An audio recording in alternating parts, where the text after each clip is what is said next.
بسم اللہ الرحمن الرحیم۔ السلام علیکم معزز طلباء کرام، آپ سب کیسے ہیں؟ آج ہم موطا امام محمد کے سبق نمبر 67 کو پڑھیں گے۔ آج کے ہمارے سبق کا عنوان ہے جمعہ میں قراءت اور خطبے کا بیان۔ آج کے سبق میں اولاً تو ہم اس پر بھی بحث کریں گے کہ نماز جمعہ میں ہمیں قراءت کے اعتبار سے کون سی سورت پڑھنی چاہیے، اور دوسرے نمبر پر خطبہ جو جمعہ کا ہے اس کے کیا احکام ہیں، اور خطبہ جب ہو رہا ہو تو صحابہ کرام کے کیا انداز ہوا کرتے تھے،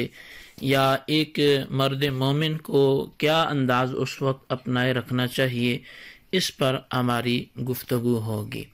تو ہمارا آج کا جو باب ہے وہ ہے باب القراءۃ فی صلاۃ الجمعۃ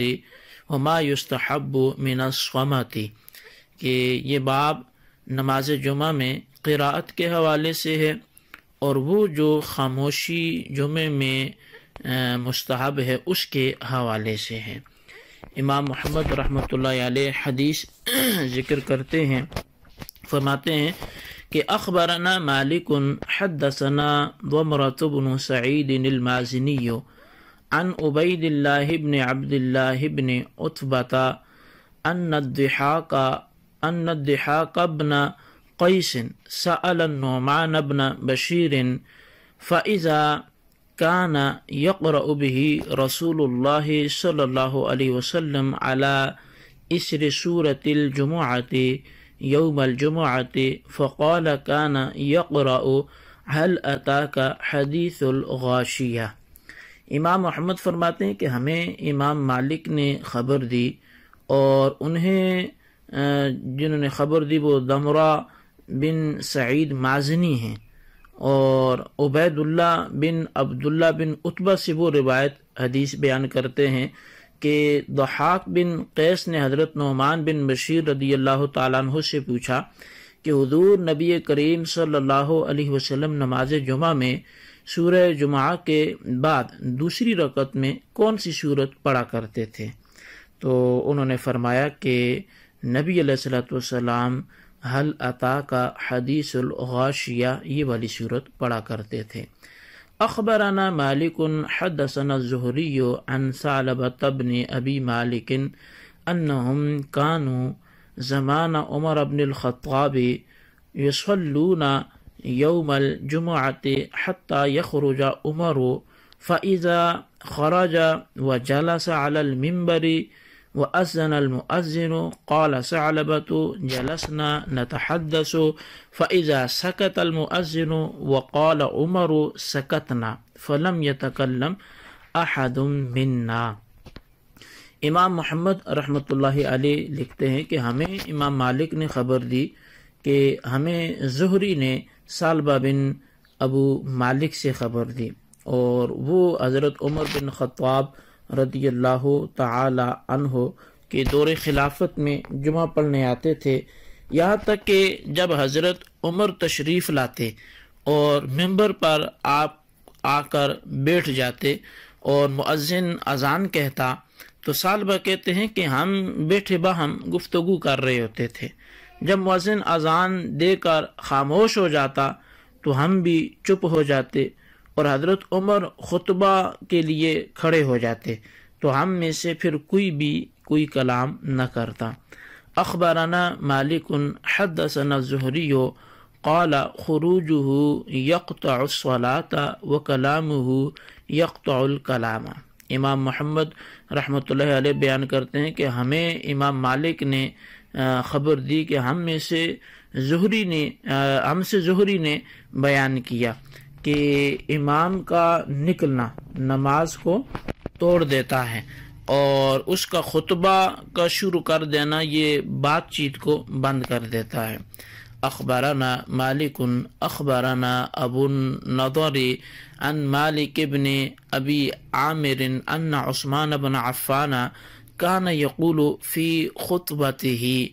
قلما يدع ذلك اذا خطب اذا قام الامام فاستمعوا وانصتوا فان للمنصت الذي لا يسمع من الحظ مثل ما للسامع المنصت۔ امام محمد فرماتے ہیں کہ ہمیں امام مالک نے ابو النضری سے اور انہیں مالک بن عامر نے بتایا کہ حضرت عثمان غنی رضی اللہ تعالی عنہ خطبے کے دوران اکثر فرمایا کرتے تھے، جب امام کھڑا ہو جائے تو اس کا خطبہ غور سے سنا کرو اور خاموش رہا کرو، بے شک وہ خاموش رہنے والا جو سنتا نہیں اسے بھی اتنا ہی ثواب ملے گا جو سنتا ہے اور خاموش ہو جاتا ہے۔ اخبرنا مالک اخبرنا ابو الزناد عن الاعرج عن ابی ہریرہ قال قال رسول اللہ صلی اللہ علیہ وسلم اذا قلت لصاحبك انصت فقد لغوت والامام یخطب۔ امام محمد رحمۃ اللہ علیہ حدیث بیان کرتے ہیں کہ ہمیں امام مالک نے ابو زناد سے خبر دی کہ حضرت اعرج حضرت ابو ہریرہ رضی اللہ تعالیٰ عنہ سے حضور صلی اللہ علیہ وسلم کا قول بیان کرتے ہیں، جب تو نے اپنے ساتھی کو کہا کہ چپ ہو جاؤ، اور یہ اس وقت کہا کہ امام خطبہ دے رہا تھا، تو فرمایا تو نے خود لغو بات کر لی ہے۔ اخبرنا مالک اخبرنا ابو عبد الرحمن بن القاسم ان اباہ القاسم بن محمد رأى في قمیصه دما والامام على المنبر يوم الجمعة فنزع قمیصه فوضعه۔ امام محمد رحمۃ اللہ علیہ بیان کرتے ہیں کہ ہمیں امام مالک نے عبد الرحمن بن قاسم سے اور انہوں نے اپنے والد قاسم بن محمد سے روایت بیان کی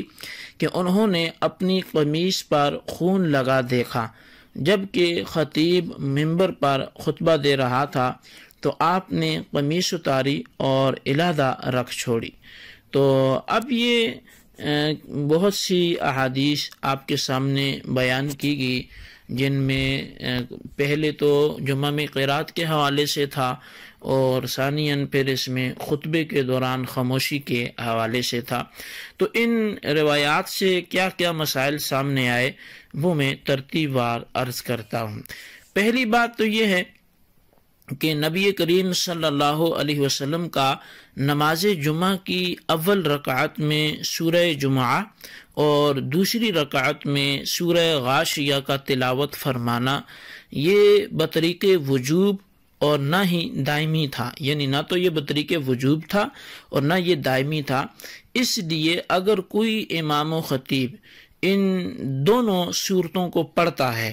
تو وہ بہت برکت کی بات ہے، اچھی بات ہے، لیکن ان کے سوا کہیں سے قرآن کریم پڑھنے سے بھی نماز جمعہ ہو جائے گی۔ یعنی ایسا نہیں کہ ہر جمعے میں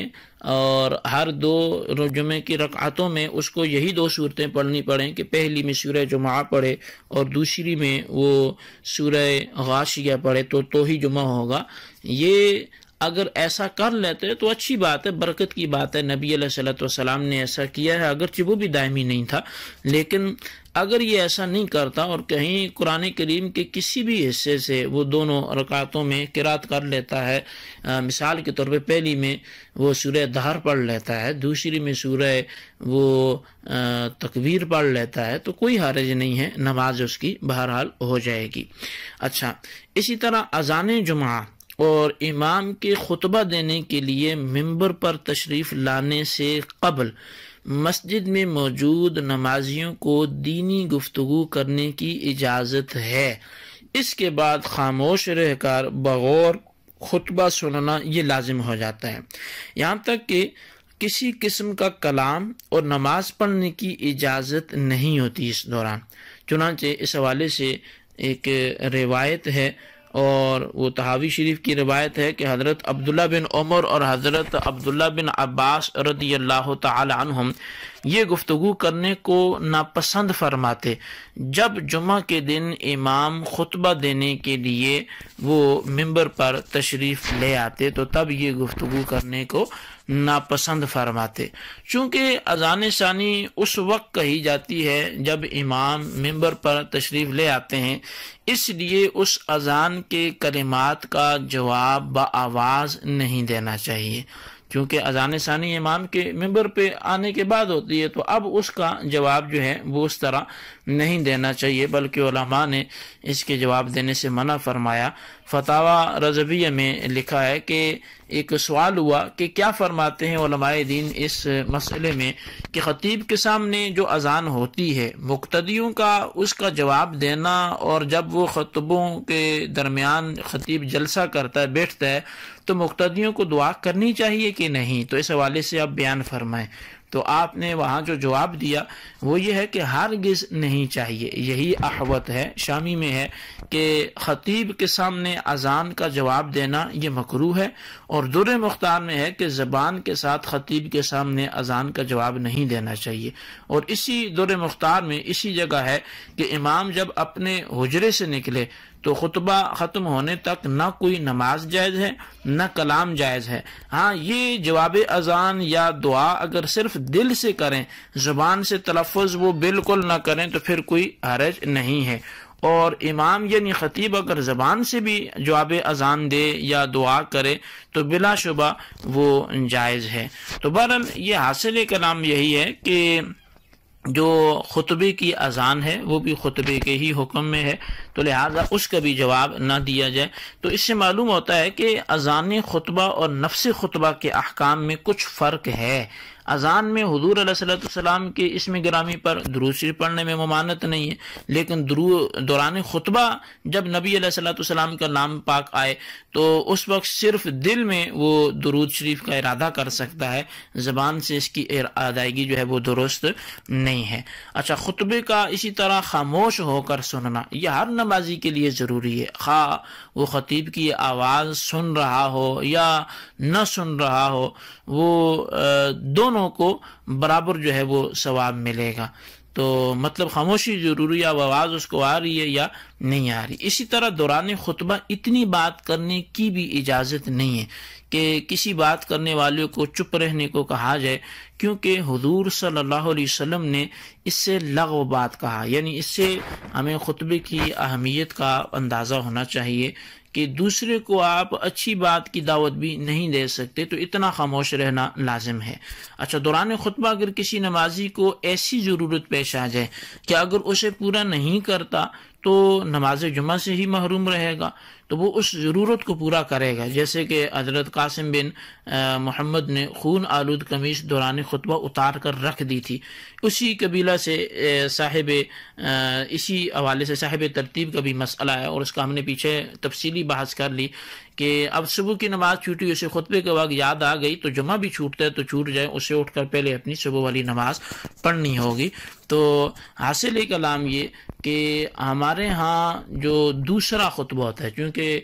پاک و ہند میں دو خطبے ہوتے ہیں، ایک اردو والا یا اپنی علاقے کی زبان والا ہوتا ہے جو